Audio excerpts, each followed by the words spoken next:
Hi, Mom. Hello, daughter.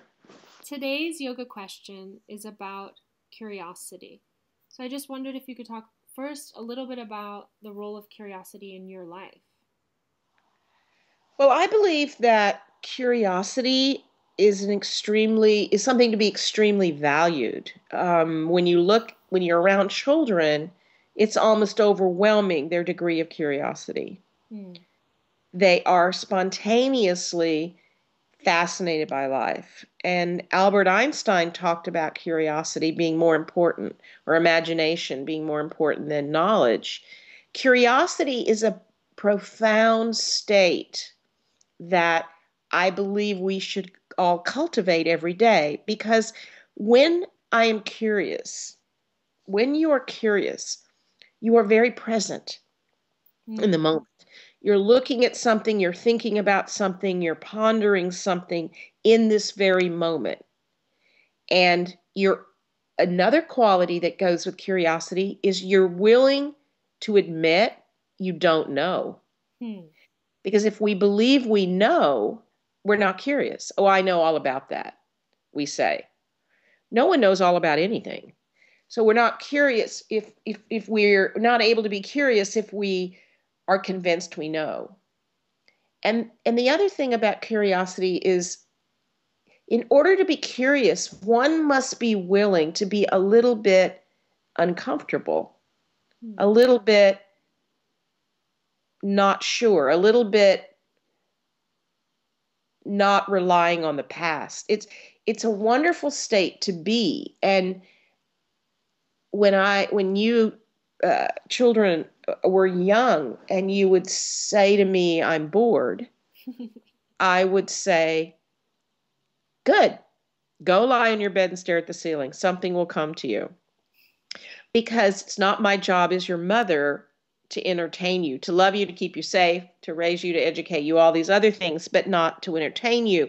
And what I really believed and didn't share with you when you were young is that when we say, "I'm bored," what that really means is we are disconnected from life. Because if we are connected to life, we can't help but be curious because life is so multifactorial, so multifaceted. There are groups of people who dress up in armor and reenact Middle Age tournaments, and uh, there are people that have interest in all kinds of things. The world is so rich Hmm. and wondrous. Just go look in your backyard. It's like there's so many ways to understand ourselves and our place in the universe. And being curious is the willingness to do that. So, do you have any techniques to actively cultivate your own curiosity?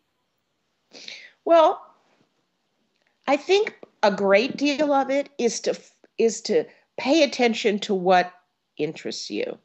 Hmm.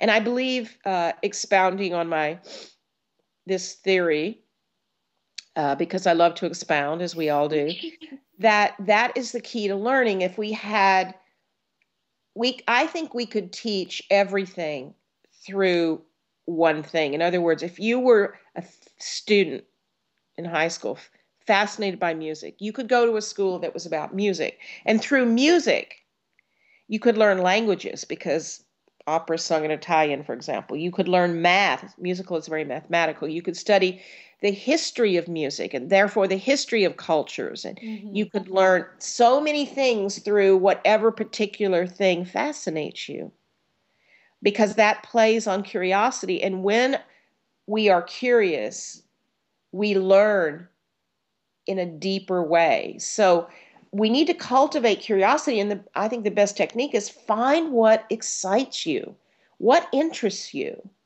You know, medieval French poetry, go for it. Whatever interests you, you can find everything in that. Hmm. So, what about curiosity? How do you see its role in your development as a yoga teacher? I think it's primary.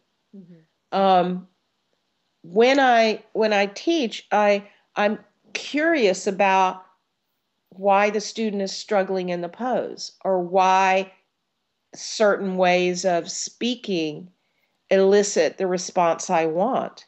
Hmm. So I'm always watchful of what is effective, what isn't.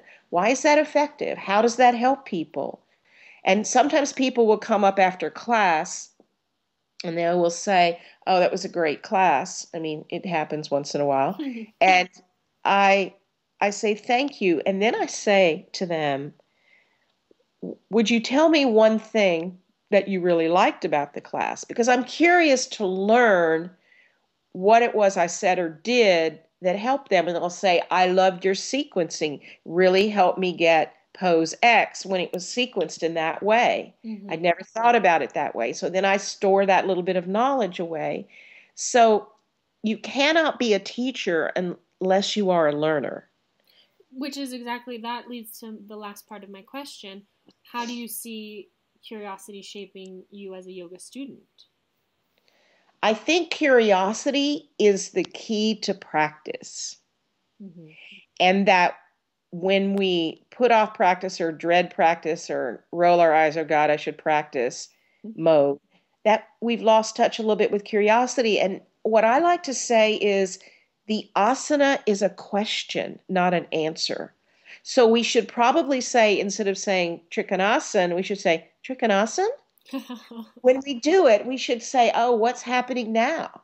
What's happening? This trikonasana I may have done 10,000 times the pose, but in this trikonasana, what am I feeling? What am I feeling in my legs? What am I feeling here? What am I feeling there? How is my breathing reacting? What is my neck position?" It doesn't matter in a way the door in. The question opens the door. It doesn't matter what question it is. Am Hmm. I stable? Am I present? Am I enjoying myself? Am I stretching my legs in the way that I enjoy? What's happening? Curious about asking your body, mind, and soul trikonasana rather than performing it Hmm. as a rote action. Hmm. And what that does is you're never, of course, because curiosity has this magic, you're never bored, even though you've done the pose a million times. What is new? What is fresh in this moment? Curiosity is a very quote unquote spiritual practice because it brings us into the radical present. Hmm. It is Well, not based on the past, it is based on the present. well, what I really like about that is it completely circumvents this idea, which I've always found confusing, the concept of the end pose. There's some place you're going to reach that's the end expression of the pose. Yes. Because we as human beings like to accomplish. And the thing that's so interesting about yoga practice in general is that many of the qualities and thinking processes that help you in the external world become quote unquote successful are antithetical to quote unquote success in the inner world. Mm. That the outer world requires of us, to be aggressive, to be to be determined, to be. And some of those things help us, but many of them don't.